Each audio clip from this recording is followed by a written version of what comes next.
நண்பர்கள் அனைவருக்கும் வணக்கம். நான் உங்க அஸ்ட்ராலஜர் சிவலிங்கம் பேசுறேன். ஒரு ஜாதகத்துல ஒரு ராசியின் அதிபதி வேறொரு வீட்டுல அமரும் பொழுது அவர் எந்த வீட்டில் அமர்ந்துள்ளாரோ அந்த வீட்டின் அதிபதி இவருடைய வீட்டில் அமர்வதை ஸ்தான பரிவர்த்தனை என்கிறோம். இங்கே ஸ்தானம் என்றால் பாவகம் என்று பொருள் கொள்ள வேண்டும். உதாரணத்துக்கு இப்ப சுக்கிரன் மேச ராசியில அமர்ந்திருக்கின்றார். மேச ராசிக்கு அதிபதியாக இருக்கக்கூடிய செவ்வாய் ரிஷபத்தில் அமர்ந்திருக்கின்றார். ஆக சுக்கிரனுடைய வீட்டுல செவ்வாயும் செவ்வாயுடைய வீட்டுல சுக்கிரனும் அமர்ந்திருப்பதை நாம பரஸ்பரம் பரிவர்த்தனை என்று அழைக்கின்றோம். 12 பாவகங்களின் அதிபதிகளாக விளங்கக்கூடிய நவகிரகங்கள் பரஸ்பரம் தங்களுக்குள் வீடு மாறி ஸ்தான பரிவர்த்தனை எவ்வகையில் பெற்று இருந்தால் அதை வரம் என்றும் சாபம் என்றும் கூறுகிறோம் அப்படிங்கிறத பற்றி தான் நாம் இன்றைய பதிவுல விரிவாக பார்க்க போகின்றோம். தனக்கென வீடு இல்லாத ராகு கேதுக்கள் நீங்களாக மீதி இருக்கக்கூடிய 7 கிரகங்களில் 6 கிரகங்கள் மட்டுமே ஒரு ஜாதகத்துல ஸ்தான பரிவர்த்தனை பெற்றுக்கொள்ள முடியும். ஏன்னா பரிவர்த்தனை என்பது 2 கிரகங்கள் சம்பந்தப்பட்டது. அதனால 6 கிரகங்கள் மட்டுமே ஒரு ஜாதகத்துல பரிவர்த்தனை பெறுவதற்கான அமைப்புகள்ல இருக்கும். அதிலும் அதிகபட்சமாக 3 பரிவர்த்தனைகள் மட்டுமே ஒரு ஜாதகத்துல நம்மால பார்க்க முடியும். ஜாதகத்துல 1, 2, 4, 5, 7, 9, 10, 11 ஆகிய பாவங்களை நம்ம சுபஸ்தானங்கள் என்கிறோம். மீதி இருக்கக்கூடிய 3, 6, 8, 12 3, 6, 8, 12 ஸ்தானங்களை நாம அசுபஸ்தானங்கள் என்கிறோம். இந்த கிரகங்களுக்குள் ஏற்படக்கூடிய ஸ்தான பரிவர்த்தனைகளை நாம மகாயோகம், கலயோகம், தைன்ய யோகம், விபரீத ராஜயோகம் என 4 வகை யோகங்களாக பிரித்து பார்க்க போகின்றோம். இங்க யோகம் என்பதை சேர்க்கை என்றும் பலன் என்றும் பொருள் கொள்ள வேண்டும். ஆக யோகம் என்பது சுபயோகமா அதாவது வரமா அல்லது அசுப யோகமா அதாவது சாபமா என்பதை அவரவர்கள் அதாவது அந்தந்த கிரகங்கள் பெற்றுள்ள சுப அசுப ஆதிபத்தியத்தை வைத்தே நாம் முடிவு செய்து கொள்ள வேண்டும். முதல்ல மகாயோகம். மகாயோகம்னா 1, 2, 4, 5, 7, 9, 10, 11 ஆகிய சுபஸ்தானங்களின் அதிபதிகள் தங்களுக்குள் மட்டுமே ஒருவருக்கொருவர் பரிவர்த்தனை பெறுவது மகாயோகம் என்று அழைக்கப்படுகிறது. இது ஒரு நல்ல விதமான பலன்களை அதாவது சுபமான பலன்களை தரப்படுகிறது அப்படின்னு சொல்லப்படுகிறது.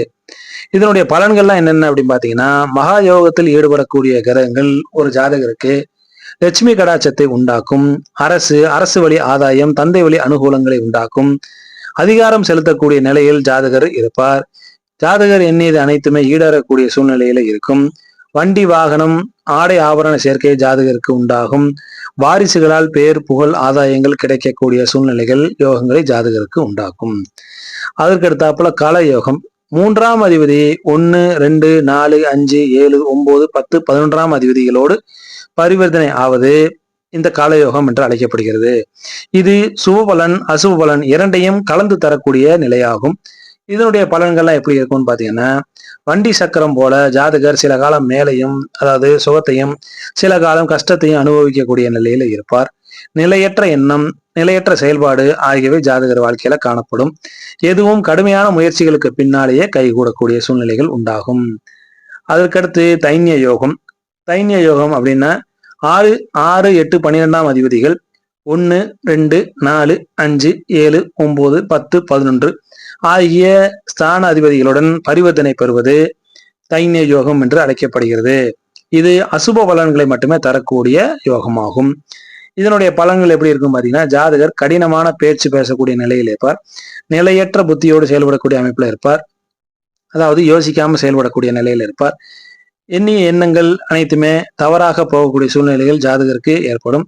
அரைகுறையாக வேலை பார்ப்பது, சதா பிறரிடம் குற்றம் காணக்கூடிய நிலையில இருப்பது, எதிரிகள் தொல்லை அதிகமாக ஏற்படுவது, எளிதில் சமாதானம் அடையாத மனநிலையோடு இருப்பது, அதோடு எதிலுமே திருப்தி அடையாத குணத்தோடு செயல்படுவது போன்ற அமைப்புகள் ஜாதகருக்கு ஏற்படும். அதற்கடுத்தாப்புல விபரீத ராஜயோகம். 6, 8, 12ஆம் அதிபதிகள் தங்களுக்குள் மட்டுமே பரிவர்த்தனை பெற்று அமர்வது விபரீத ராஜயோகம் என்று அழைக்கப்படுகிறது. இது சுபபலனை மட்டுமே தரும் என்று கூறப்படுகிறது. இதனுடைய பலன்கள் எப்படி இருக்கும் பாத்தீங்கன்னா, ஜாதகர் திடீர் அதிர்ஷ்டம் பெறக்கூடிய நபராக இருப்பார். அடுத்தவர் பொருளை அடுத்தவர் சொத்தை அனுபவிக்கக்கூடிய யோகங்கள் ஜாதகருக்கு உண்டாகும். எதிரிகளை வெல்லக்கூடிய ஆற்றல் யோகங்கள் ஜாதகருக்கு உண்டாகும். ஆக மகாயோகம் என்பது 28 வகையிலும், கலயோகம் என்பது 8 வகைகளிலும், தைன்ய யோகம் என்பது 30 வகைகளிலும் ஆக மொத்தம் 66 பரிவர்த்தனை நிலைகள் உள்ளன. இந்த பரிவர்த்தனைக்கு ஒரு உதாரண ஜாதகத்தை வச்சு பார்ப்போமா? இந்திரா காந்தி அவர்களுடைய ஜாதகத்தை வச்சு நம்ம பார்ப்போம். இப்ப இந்த ஜாதகம் உங்களுக்கு திரையில தெரியுது. இந்த ஜாதகத்துல 3 விதமான பரிவர்த்தனைகள் காணப்படுகின்றது. முதல்ல 1ஆம் அதிபதியாக இருக்கக்கூடிய சந்திரன் 7ஆம் வீட்டிலும் 7ஆம் அதிபதியாக இருக்கக்கூடிய சனி சந்திரனுடைய வீட்டிலும் பரிவர்த்தனை ஆகியுள்ளது. ஆக இது 1-7 பரிவர்த்தனை ஆகும். ஆக நம்ம ஏற்கனவே என்ன பார்த்தோம் மேல 1-7 பரிவர்த்தனை என்பது மகா யோகத்தோடு செயல்படக்கூடியது. ஜாதகருக்கு வெற்றி மேல் வெற்றி, அரசு வழி ஆதாயங்கள் பெறக்கூடிய சூழ்நிலைகளை ஜாதகருக்கு உண்டாக்கியது. அதுக்கடுத்தாப்புல 2ஆம் அதிபதியாக இருக்கக்கூடிய செவ்வாய் 5ஆம் அதிபதியாக இருக்கக்கூடிய சூரியனோடு பரிவர்த்தனை அடைந்துள்ளது. இதுவும் மகா யோகத்தோடு அடங்கிய நிலையாகும். ஜாதகர் அதிகமாக அதிகாரம் செலுத்தியது, யாருக்கும் அடிபடியாமல் செயல்படக்கூடிய சூழ்நிலைகள், எண்ணியது எல்லாம் ஈடேறக்கூடிய சூழ்நிலைகள் ஜாதகருக்கு உண்டாகியது.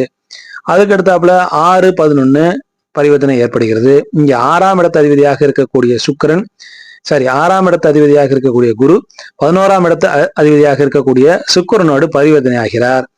ஆக இங்க 6-11 பரிவர்த்தனை ஆகின்றது. இந்த பரிவர்த்தனை தைன்ய யோகத்தோடு செயல்படக்கூடிய அமைப்பாகும். 6-8-12ஆம் அதிபதிகள் மீதி இருக்கக்கூடிய வீடுல இருக்கக்கூடிய கிரகங்களோடு பரிவர்த்தனை ஆகும் பொழுது அதை தைன்ய யோகம் என்று அழைக்கின்றோம். ஆக இந்த தைன்ய யோகத்தின் பலனாக ஜாதகர் கடினமான பேசக்கூடிய நிலைகள், எப்பொழுதுமே அதிகமான எதிரிகள் தொல்லைகள் இருக்கக்கூடிய நிலையிலேயே ஜாதகர் வாழ்ந்தார். சரி நண்பர்களே, இன்றைக்கு பரிவர்த்தனை யோகத்தை பற்றி விரிவாக பார்த்தோம். இந்த பதிவு அடிப்படை ஜோதிடத்தை கற்றுக்கொண்டிருப்பவர்களுக்கு மிகவும் பயனுள்ளதாக இருக்கும் நான் நம்புறேன். மீண்டும் நல்லதொரு பதிவில் உங்களை சந்திக்கும் வரை விடைபெறுகிறேன். நன்றி, வணக்கம்.